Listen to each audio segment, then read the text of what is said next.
Olá, irmãos, estamos de volta para mais uma reflexão de olho na Bíblia. E hoje o nosso tema é a esperança para o relacionamento da família. Salmo 128, do verso 1 ao verso 3. O autor do Salmo 128 ele descreve a convivência de uma família abençoada por Deus. Isso então nos inspira a buscar neste Salmo 128 algumas respostas para o relacionamento familiar.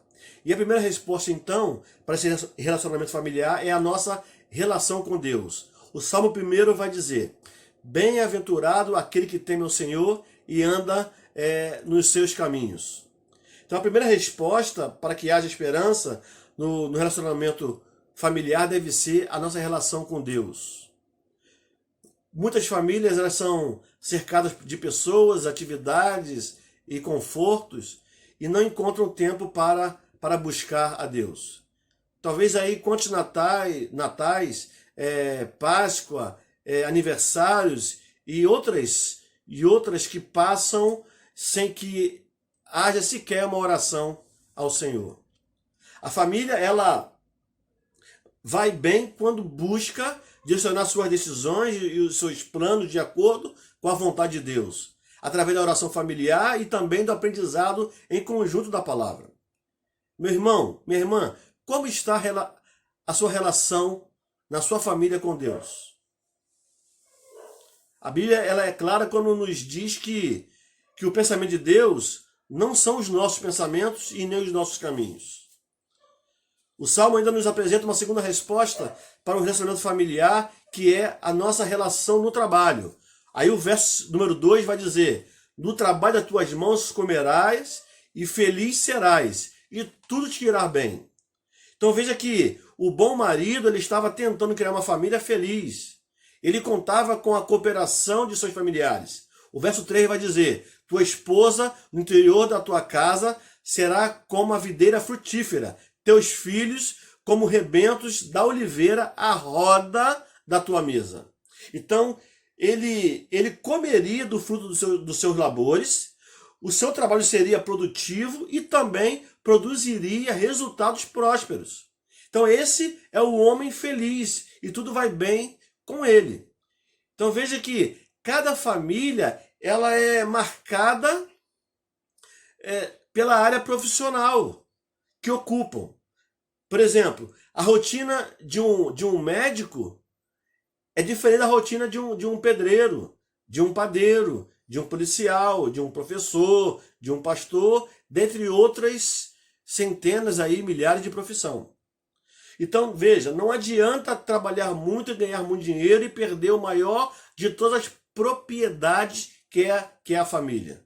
Aí não vê os filhos crescerem, deixa de compartilhar momentos difíceis com os cônjuges e passa o tempo todo ocupado sem poder apreciar um ao outro nessa ilusão que tem enganado muitas famílias. Uma terceira resposta que o Salmo nos apresenta para o relacionamento familiar é a nossa relação com a casa. Veja que o verso 13 ainda continua: no interior de tua casa.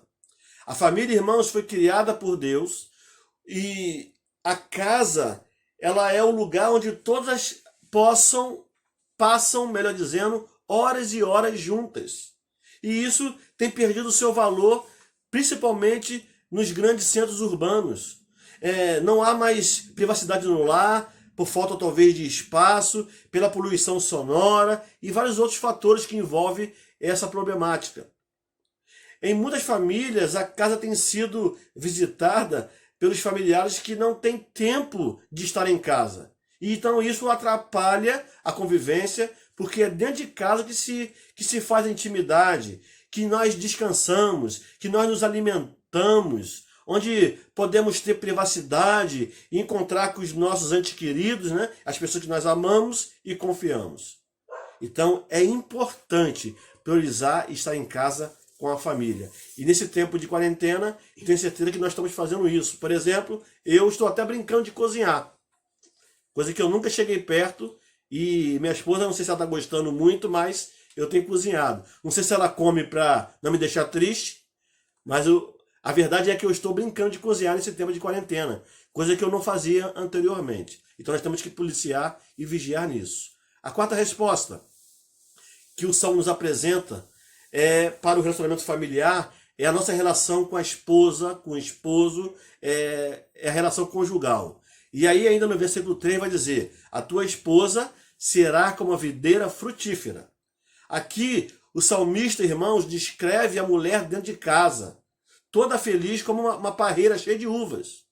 Ou seja, todos querem estar próximo dela, querem estar perto dela. A mulher amando e respeitando seu marido e o homem amando a esposa como Cristo amou a igreja, assim como Paulo diz a carta aos Efésios 5:25. Queridos maridos, queridas esposas, como você acha que Deus quer o seu relacionamento? Primeiro, com respeito, que haja respeito. Segundo, que haja submissão. Terceiro, que haja amor. E quarto, que haja perdão. E a quinta resposta que o Salmo nos apresenta para o relacionamento familiar é a nossa relação com os filhos. Ainda aí no versículo 3, a parte B vai dizer, teus filhos, como rebentos da oliveira, à roda da tua mesa. Aqui o salmista, irmãos, ele descreve o relacionamento entre pais e filhos como um momento de confraternização ao redor de uma mesa.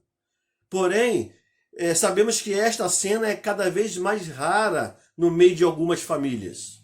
E isso é determinante para o futuro das famílias. A convivência e o respeito mútuo entre os pais e filhos. Muitos são os casos de pais que não tiveram tempo para os filhos porque tinham que trabalhar muito para prover um futuro digno para eles. E quando os filhos crescem, não sabem gozar desse futuro digno. Por quê? Porque não tiveram uma educação familiar e não aprenderam as lições básicas da vida que só um pai e uma mãe podem ensinar. E aí eu quero falar para os filhos aqui que estão me ouvindo que você peça perdão para os seus pais quando vocês o desobedecem, quando vocês o aborrecem. Quando vocês os fazem passar por alguma vergonha. Como é que você vê isso? Como você entende isso? E eu concluo então, irmãos, essa palavra, recapitulando as 5 respostas que o Salmo 128 nos apresenta como resposta de uma esperança, que há esperança para o relacionamento familiar. Então a primeira seria a resposta em relação com Deus, a segunda em relação com o trabalho, a terceira resposta seria em relação com a casa, a quarta resposta seria com relação à vida conjugal e a quinta resposta seria com relação aos filhos. Que Deus nos abençoe a sua família, shalom e até a próxima reflexão de olho na Bíblia.